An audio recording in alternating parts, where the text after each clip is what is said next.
It is the time for a new beginning, removing the old and making way for the new.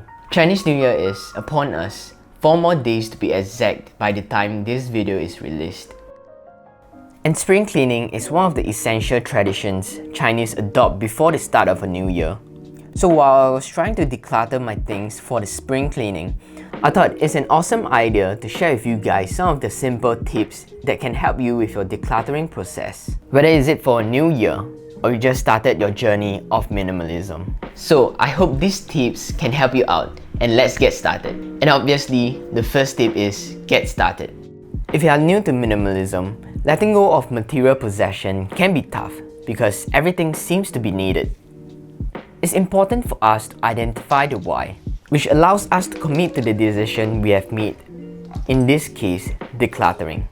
Minimalism is highly individual. We all have our own purpose of decluttering. It can be because we want a cleaner space, have less financial burden, or have more time for our loved ones. Because knowing the purpose is what pushes us to do things even when the process is uncomfortable. Personally, I do it by setting clear goals for myself. What I want to achieve by when I want to achieve it. Be specific and work towards it. Second, start with the easy things. Oftentimes when we start decluttering, we aim high and focus on the things that are hard to part with. Gifts, photographs, or our collections. Those are the stuff that makes us not want to declutter, and we try to avoid it. So why not take a step back and start with the small and obvious items first. Most of the time, they are unwanted and useless items. It can be just the receipt that you have kept, or the paper and documents that you don't need. By starting with the small and easy things, that can help you build the momentum of decluttering. Speaking of building momentum, the best way to do it is to treat it as a game or a challenge with the 30 days minimalism game. Where you declutter 1 item on the first day, 2 on the second, 3 on the third, so on and so forth until day 30. By the end of the challenge, you'll find yourself decluttered close to 500 items. Next, focus on the benefits. We often see decluttering as a chore and feel like we are losing out as we get rid of our possessions. In psychology, this effect is called loss aversion. It refers to humans' tendency to prefer avoiding losses to acquire equivalent gain. We get disconcerted by the loss that we disregard the gains. Feeling emotional during the process of decluttering.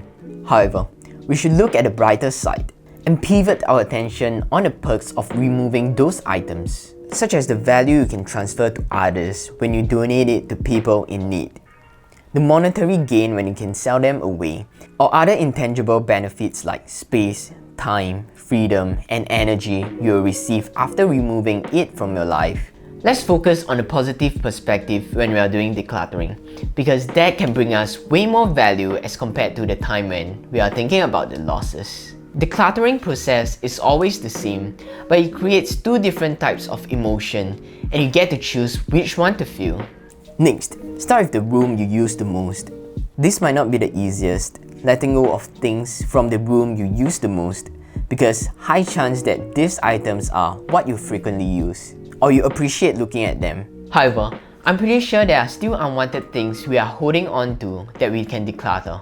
You might want to take this point into consideration because the effect and benefits of decluttering can be felt the most when you are occupying this room. If you enjoyed it, it acts as a motivation for us to declutter other rooms. Next, classify them based on categories. It's easier to declutter items based on their categories. Classify them into groups, whether is it duplicates, clothes, just-in-case items, or sentimental items, because there are different ways for us to treat them. For example, if you have a huge collection of clothes, dedicate 1 day just to focus on your wardrobe. You can use the 90-90 rule to identify have you used it for the past 90 days and will you be using it for the next 90 days. Or have a longer duration if you have a seasonal wardrobe.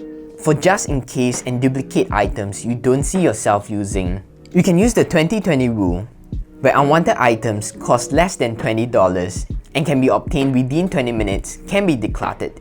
Of course, in this video, when I talk about decluttering, I mean donate, sell, recycle, whatever you can do before trashing it. Next is the one in, one out. There's a Chinese proverb, 旧的不去，新的不来. If the old doesn't go, the new will not come. It's always used during the spring cleaning, as we believe that houses should be cleansed thoroughly prior to Chinese New Year to make way for good fortune and positive energy. Even though I'm not that superstitious, but I still can relate this phrase with one of the minimalism rule, which is the one in, one out rule. If it is necessary for us to acquire new clothes for the new year, we might want to look into what we can remove from our wardrobe before buying them. One out, one in. Also, take this opportunity to remove all the unrepairable and unwanted garments. Personally, I haven't been getting any new clothes for any festive season because I don't think it's needed. I'm not that strict in terms of following the tradition of getting new clothes for the new year. Of course, don't take advantage of this rule just so you can get something new or declutter one so you can get another 10. Do take note that this one in, one out rule is not perfect. It doesn't help us with our decluttering process, but it does help with keeping our numbers of things under control. Because +1 - 1, we are back to square one again. Next, limit our collection.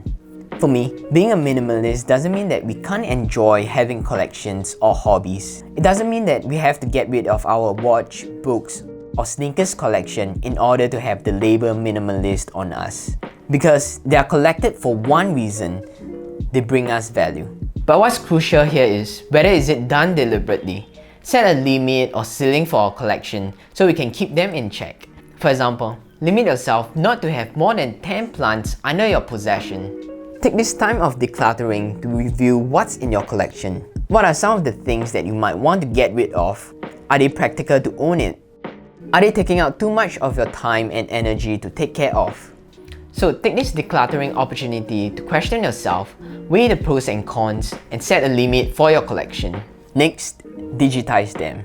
The best way to store sentimental items which are non-functional is to digitize them. Same as owning a collection as a minimalist.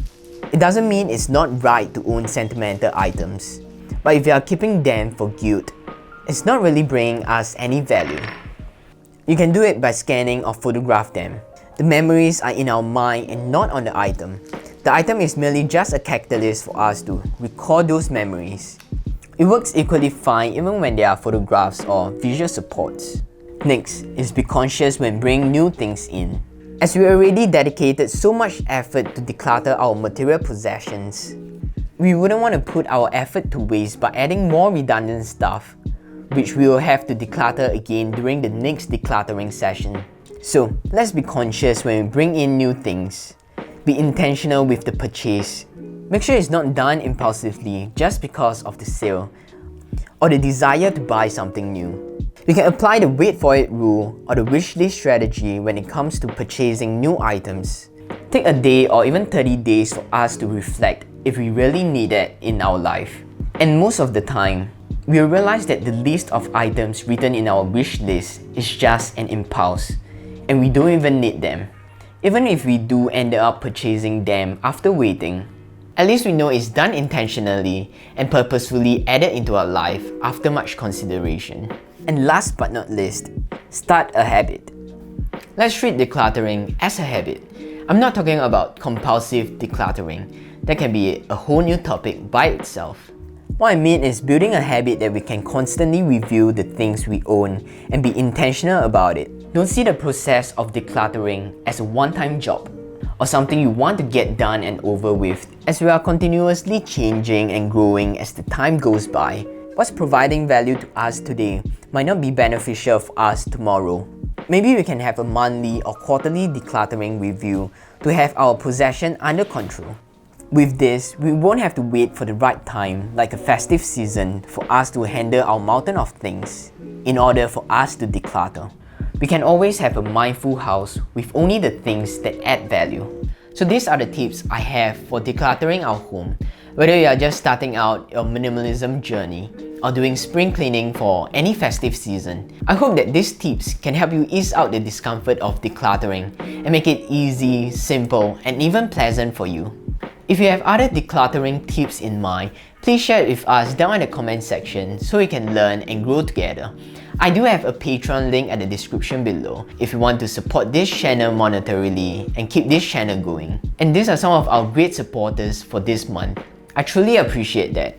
But if you are not at a point where you can support this channel on Patreon, you can help a lot by clicking the like button, sharing this video with your loved ones, and subscribe to this channel if you don't want to miss out any minimalism or self-development video coming out every Tuesday. So that's all I have for you guys. Thanks for watching.